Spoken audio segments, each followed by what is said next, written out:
Hello ladies and gentlemen, and welcome to the first video of the Mac Movie Reviews channel in 2025. I am excited for this year. There's a lot of new projects and new films I'm really excited for, and I kind of just want to do a quick video. I'm working on the top 10 best films of 2024. That should be out by next week, but I figured right now to hold you over, I want to talk about some of the films that I'm excited for this year. No script, just me talking from my heart. Let's get this started. I'll say one of the first films I'm really excited for is 28 Years Later. Now, I'm a big fan of the 28 Days Later series, and I remember watching the first one when I was like 5 years old, Jesus Christ. And then you had 28 weeks later. So you're like, okay, well, this is good. When is it going to be the sequel? It would be, you think, 28 months later. But Danny Boyle and Alex Garland said, nah, mate. We're going to do 28 years later. You go, what? And that trailer for 28 years later, oh my God, that is how you do a teaser trailer. Get you invested, get you captivated, asking questions, and then you don't show anything else. You're able to just kind of engage with it and see what is going to happen. And this has a great cast, you know. You got Aaron Taylor Johnson, Ralph Fiennes, Jodie Cormier. We got a lot of good people in this film. And, you know, I know it was confirmed that Cillian Murphy will be appearing in this new trilogy series they're doing.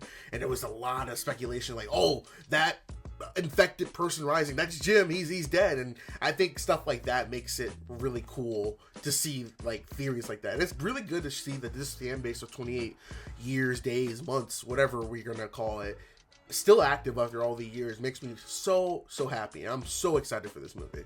The next film I'm gonna add on this list, I'm going to add Fantastic Four: First Steps. Now, as you've seen on the channel, we've covered all the Fantastic Four movies, from the 1994 Roger Corman movies to the 2000 Tim Story movies, and then the disaster that was Fan4Stick in 2015. I am a Fantastic Four movie aficionado. I've seen every single one of these movies.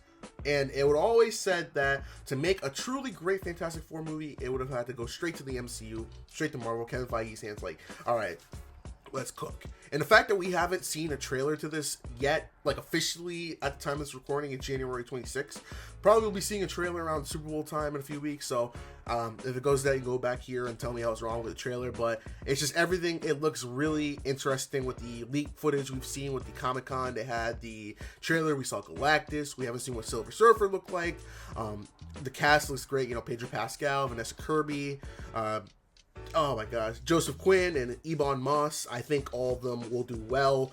I'm just hoping that this breaks the trend, because it has to be in the 5. So excluding the Corman movie, 2005 was the first Fantastic Four movie. 2015 was the first Fantastic Four movie for a new reboot. And at 2025 will be the new reboot for Fantastic Four. So it always comes in 5s. And, you know, if this movie bombs, then I just don't think Fantastic Four works as its own movie. But I'm excited to see what it is. And I'm excited to see a Fantastic Four movie in theaters for the first time in 10 years. So really looking forward to that. The next film I'm excited for would be the same month. And that's James Gunn's Superman. So this is going to be the first film out of the new Gods and Monsters saga of the new DC Extended Universe. And I'm a big James Gunn fan, so seeing him go from Marvel to be the head of the DC Creative Division and say, all right, we're going to kick it off with Superman. And I know a lot of people are mad because, you know, Henry Cavill. I did like Henry Cavill as Superman. Man of Steel as a film itself, you know, I'm very mixed on, but I think Henry Cavill's portrayal of Superman was really good. Shame he didn't get another opportunity, but I think that we needed a reboot just to kind of go with this new era of DC.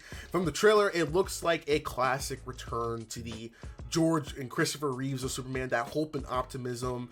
It looks really fun. You got Krypto the Superdog. You know, the casting, I'm still a little iffy about Nicholas Hoult as Lex Luthor. He kind of looks a little weird as Lex Luthor, but I'm really excited just to see what this looks like, especially the costume design for Superman. It is old school era comics Superman, and who knows what this is going to set up. We don't even know who's going to be the Batman. We don't know if the Batman's going to be canon or if we're going to do a new one, but it all rides for this new DC to really be its own universe if Superman can deliver. And from that trailer, it looks like it could deliver. And seeing how the DC EU's new generation started with Creature Commandos, which has been getting rave reviews on Max. I've watched it myself. It is amazing. I think that this has an opportunity to really help DC establish their own identity. So Superman, we'll see.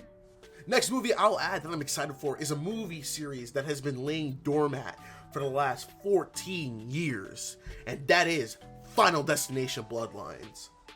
Now, I'm thinking about doing a whole Final Destination kind of retrospective on my channel. I did a few years ago when I was on Instagram, or I'm on Instagram right now, follow me, Mac Movie Reviews. I reviewed every single Final Destination movie, like a written review, but I've never sat down and did like a whole kind of video review on it. I kind of want to do that because we had 5 movies spanning from 2001 from 2000 to 2011. And it's just like, wow, I've watched every single one of it. I think my favorite's probably the 5th one because the twist ending, it's very well put together, and I think the kills are very refined. So seeing that this film series has been iconic in the horror genre and even pop culture genre, and just seeing it lay doormat for the last 14 years, you're like, man, will we ever get another Final Destination movie or anything? And, you know, there was always rumors of like, well, we might be making another movie, and then they're confirmed saying, hey, we got a new movie coming out, and it's going to be Bloodline. It's coming out in May this year. And I'm like, oh, I bet. And I think with Final Destination, I think it is a good throwback to the 2000s horror movies like that, because let's face it, we are all scared of the log truck after Final Destination 2.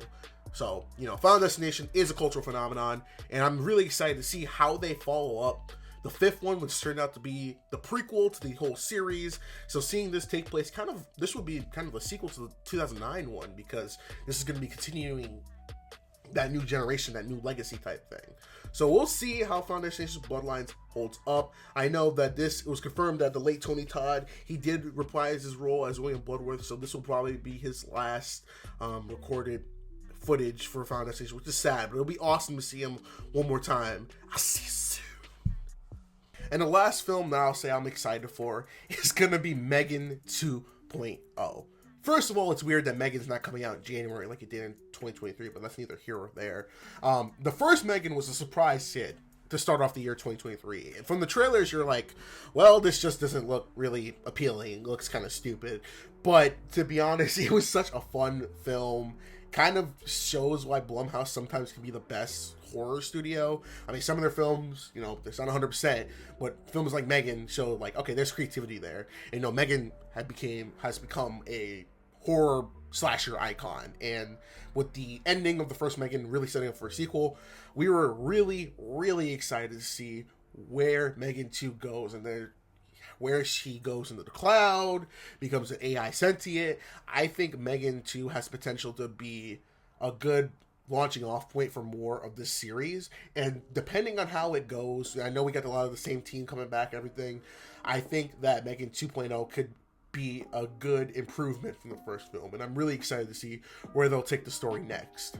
But those are some of the films I'm excited for in 2025, so let me know in the comments below, what films are you excited for in 2025? And what are some films do you think are going to be good, and what are some you think are going to be bad? Until next time, I've been Mac from Mac Movie Reviews, and I'll see you all in the next video. Peace! Hey, if you like this video, make sure you check out one of my other reviews on my channel, and stay tuned for the next one.